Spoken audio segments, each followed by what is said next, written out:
சேலம் மாவட்டம் சரபாங்க நதியில் ஏற்பட்ட வெள்ளப்பெருக்கால் அணைமேடு என்ற பகுதியில் சிக்கிக் கொண்டவர்கள் கிரேன் மூலம் மீட்கப்பட்டனர்.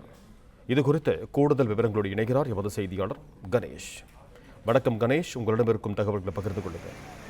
வணக்கம்.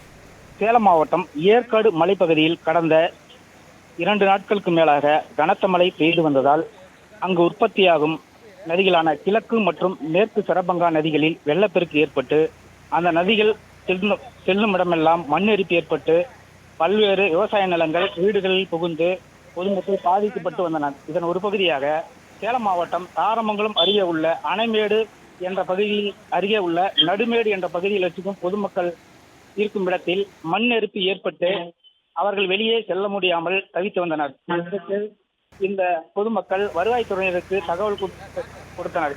இந்த தகவலை அடுத்து வருவாய்த்துறையினர் மற்றும் ஓமலூர் தீயணைப்பு துறையினர் இணைந்து நீண்ட கிரேன் மூலம் ஒரு நோயாளி உட்பட சுமார் 35 பொதுமக்கள் 35